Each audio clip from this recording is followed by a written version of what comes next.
Hi everybody, my name is Uchu and you all are welcome to REIM Diamond Web TV. Here on this TV station, what we discuss is everything about general life. And today we will be discussing everything about fund management. And the topic is simple. What Harvard will not teach you about business. And I have no other person to discuss this with me today than Mr. Ernest Eborah. He has over 15 years experience in this field. He is good with business fund management, implementation, and what have you. Today, everybody, please help me make welcome Mr. Ernest Eborah. Hi, sir. Hello. You're welcome. Please have a seat. Welcome, welcome. Thank you very much. Welcome, welcome, welcome. It's actually an honor to have you here today. Honor is mine. Okay, so let's just go straight to the questions because I'm so sure our listeners are actually eager to hear what you have to say. And I know definitely you're going to give them all the right answers they need. Definitely, yes. Okay. Our first question for the day is, how does financial discipline affect investment in our country? Wow, that's a good one. Let's start by asking, what is financial discipline? Okay.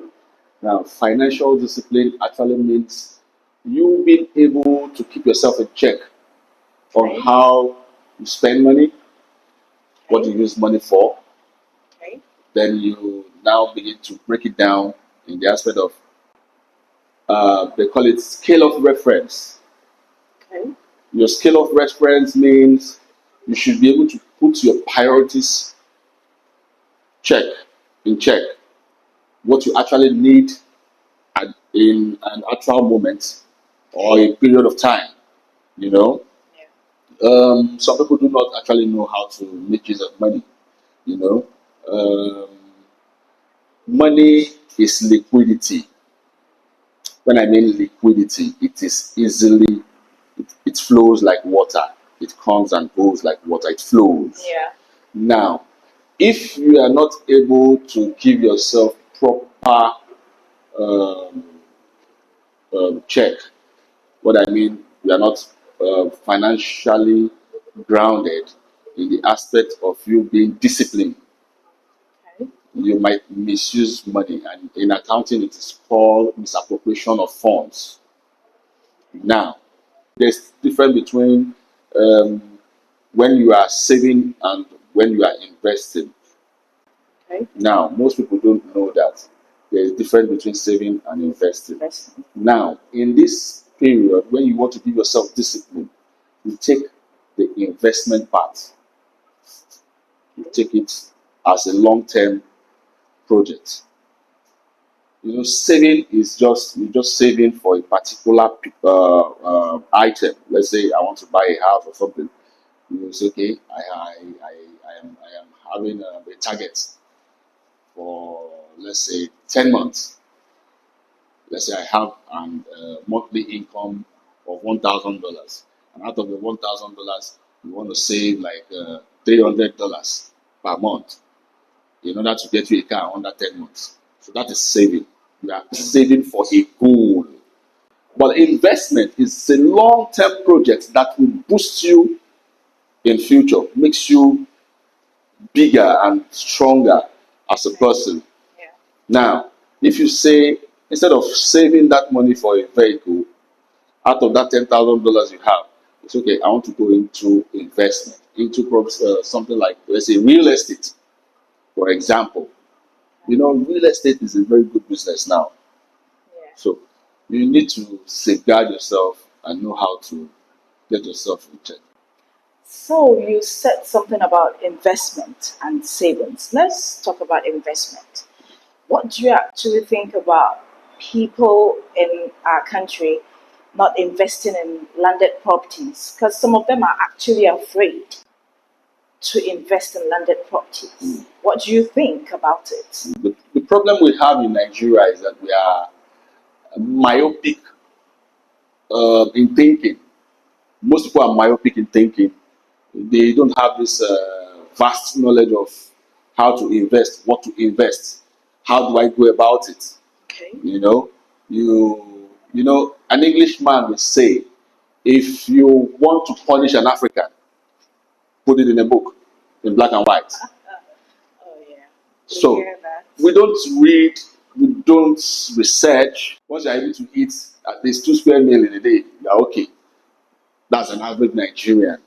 But we can do more to it. Real estate is a very good investing platform where you can actually invest your funds. If you buy a landed property of, let's say you buy, okay, let me use figures. You buy for 1 million. In the next 3 years, you come back, somebody will start asking you, do you want to sell this? You say yes. How much? They say you're selling for 15 million. What you bought for 1 million within the span of just 4 years. You can see it's a very, very, very good investment. And if we are able to open our minds and begin to do research on this, you'll see most people will be smiling. That brings me to this price of dollars. What do you actually think is causing this increase? Because it's affecting business, it's affecting literally everything. So if the price of dollar keeps increasing, how will business people cope? It's as simple as saying we are in an inflated country. Inflation is all over the place. There's nothing we can do about it, except we now begin to revalue our own currency. When we start revaluing our currency, making us understand that our currency also have value. It's because we have devalued our currency, so there is nothing else we can do. Once the dollar keeps shooting, everything in the market keeps shooting.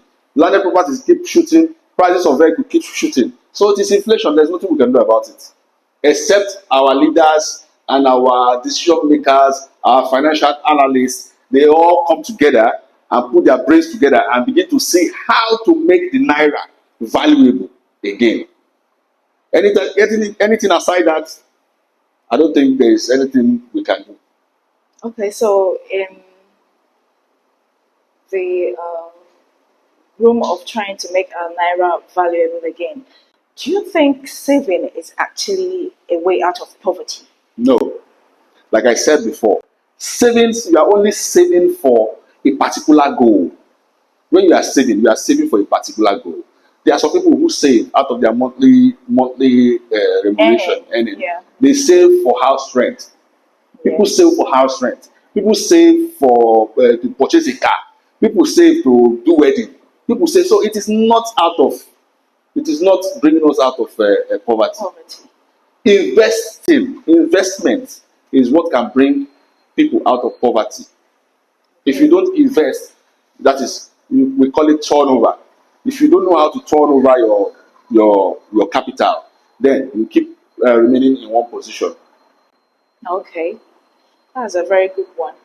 So, what schemes do you think people can venture into this 2024? Because, I mean, the economy is bad, everybody's complaining, everybody's looking for income, and most people don't even have ideas.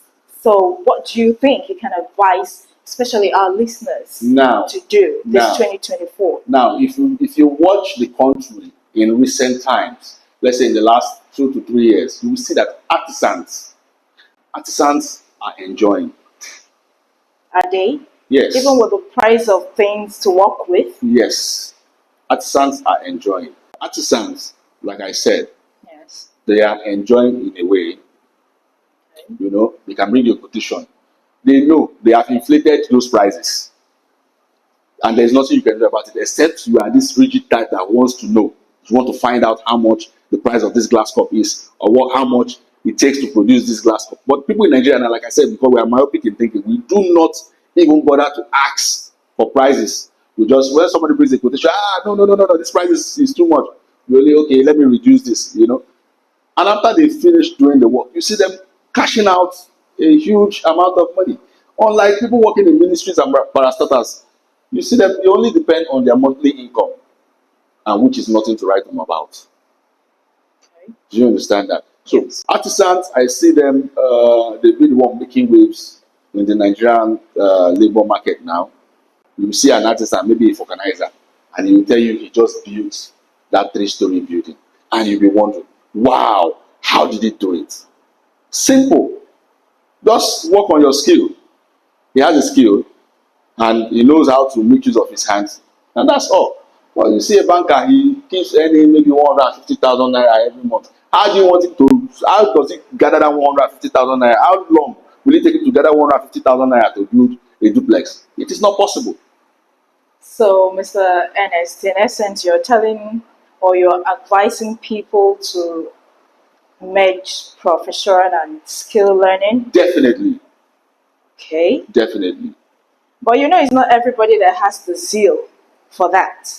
Most people actually prefer office work, while some actually prefer skills. So Yes. what do you do? Yes. When you find yourself in that position? That is why if you have money to do an investment, you must invest in something that will yield you something tangible in a period of time.